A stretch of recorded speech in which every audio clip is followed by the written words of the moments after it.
أكبر الله أكبر الله أكبر الله أكبر الله أكبر الله أكبر أشهد أن لا إله إلا الله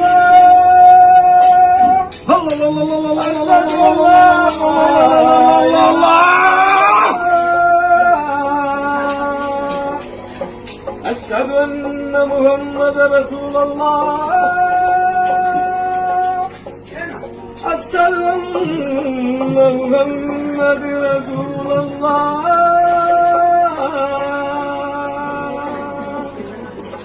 حي على الصلاة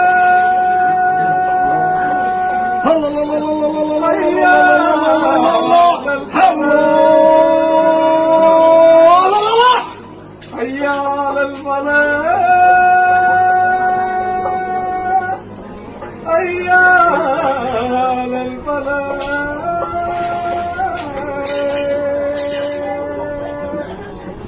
الله أكبر الله أكبر لا إله إلا الله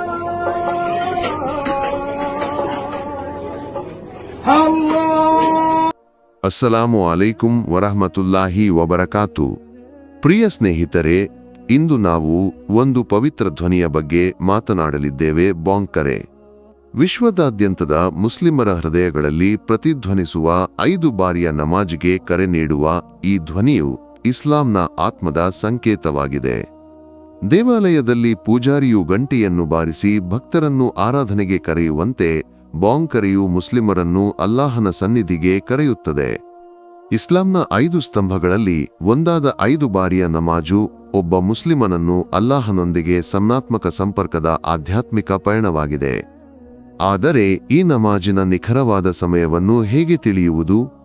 ಇಲ್ಲಿ ಬಾಂಗ್ ಅಥವಾ ಅದಾನ್ ಎಂದು ಕರೆಯಲ್ಪಡುವ ಕರೆಯ ಮಹತ್ವವಿದೆ. ಬಾಂಗ್ ಕರೆಯು ಭಕ್ತರನ್ನು ಒಟ್ಟಿಗೆ ನಮಾಜಿಗೆ ಸಿದ್ಧಗೊಳಿಸುತ್ತದೆ ಮತ್ತು ಮಸೀದಿಗಳಿಂದ ಪ್ರತಿ ನಮಾಜಿನ ಸಮಯವನ್ನು ತಿಳಿಸುತ್ತದೆ. ಈ ಕರೆಯನ್ನು ಕೇಳಿದಾಗ ಒಬ್ಬ ಮುಸ್ಲಿಮನು ತನ್ನ ಲೌಕಿಕ ಕಾರ್ಯಗಳನ್ನು ಬದಿಗಿಟ್ಟು ಅಲ್ಲಾಹನ ಮುಂದೆ ನಿಲ್ಲಲು ತಯಾರಾಗುತ್ತಾನೆ. ಬಾಂಗ್ ಕರೆಯ ಇತಿಹಾಸವು ಬಹಳ ಮುಖ್ಯವಾಗಿದೆ. ಪ್ರವಾದಿ ಸಲ್ಲಲ್ಲಾಹು ಅಲೈಹಿ ವಸಲ್ಲಂ ಮಕ್ಕಾದಿಂದ ಮದೀನಾಕ್ಕೆ ಹಿಜ್ರಾ ಮಾಡಿದ ಕಾಲದಲ್ಲಿ ಬಾಂಗ್ ಕರೆಯು ಪ್ರಾರಂಭವಾಯಿತು. ಆರಂಭಿಕ ಮುಸ್ಲಿಮರು ನಮಾಜಿನ ಸಮಯವನ್ನು ತಿಳಿಸಲು ವಿವಿಧ ಮಾರ್ಗಗಳನ್ನು ಚರ್ಚಿಸಿದರು. ಕೆಲವರು ಗಂಟೆಯನ್ನು ಬಾರಿಸಬಹುದೆಂದು, ಇನ್ನು ಕೆಲವರು ಕಾಹಳವನ್ನು ಊದಬಹುದೆಂದು ಸಲಹೆ ನೀಡಿದರು. ಆದರೆ ಅಲ್ಲಾಹು ಸುಬ್ಹಾನಹು ವತ್ತಾಲ ಒಂದು ಕನಸಿನ ಮೂಲಕ ಬಾಂಗಿನ ಪದಗಳನ್ನು ತಿಳಿಸಿದನು. ಈ ಕನಸನ್ನು ಕಂಡವರು ಮಹಾನ್ ಸಹಾಬಿಯಾದ ಅಬ್ದುಲ್ಲಾಹ್ ಬಿನ್ ಜೈದ್ ರಜಿಯಲ್ಲಾಹು ಅನ್ಹು. ಪ್ರವಾದಿ ಸಲ್ಲಲ್ಲಾಹು ಅಲೈಹಿ ವಸಲ್ಲಂ ಈ ಪದಗಳನ್ನು ಅಂಗೀಕರಿಸಿ ಬಾಂಗ್ ಕರೆಯಲು ಮತ್ತೊಬ್ಬ ಮಹಾನ್ ಸಹಾಬಿಯಾದ ಬಿಲಾಲ್ ಬಿನ್ ರಬಾಹ ರಜಿಯಲ್ಲಾಹು ಅನ್ಹು ಅವರನ್ನು ನೇಮಿಸಿದರು. ಬಿಲಾಲ್ ರಜಿಯಲ್ಲಾಹು ಅನ್ಹು ಬಾಂಗ್ ಕರೆಯ ಪ್ರಾರಂಭಕರ್ತೃವಾಗಿದ್ದಾರೆ. ಅವರ ಸುಂದರವಾದ ಮತ್ತು ಶಕ್ತಿಯುತ ಧ್ವನಿಯು ಮದೀನಾದ ಮೊದಲ ಬಾಂಗ್ ಕರೆಯಾಯಿತು. 1400 ವರ್ಷಗಳಿಗಿಂತಲೂ ಹೆಚ್ಚಿನ ಕಾಲದಿಂದ ವಿಶ್ವದ ಎಲ್ಲ ಕಡೆಗಳಲ್ಲೂ ಈ ಕರೆ ಪ್ರತಿಧ್ವನಿಸುತ್ತಿದೆ. ಅಲ್ಲಾಹು ಅಕ್ಬರ್ ಎಂದು ಪ್ರಾರಂಭವಾಗಿ ಲಾ ಇಲಾಹ ಇಲ್ಲಲ್ಲಾಹ್ ಎಂದು ಕೊನೆಗೊಳ್ಳುವ ಈ ಪದಗಳು ಒಬ್ಬ ಮುಸ್ಲಿಮನ ವಿಶ್ವಾಸದ ಸಾರವಾಗಿವೆ.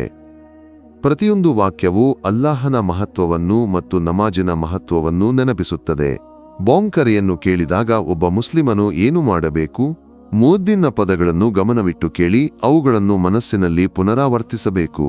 ಉದಾಹರಣೆಗೆ ಹಯ್ಯ ಅಲಸ್ಸಲಾಹ ನಮಾಜಿಗೆ ಬನ್ನಿ ಎಂದು ಕೇಳಿದಾಗ ಲಾ ಹೌಲ ವಲಾ ಕುವ್ವತ ಇಲ್ಲಾ ಬಿಲ್ಲಾಹ ಎಂದು ಹೇಳಬೇಕು.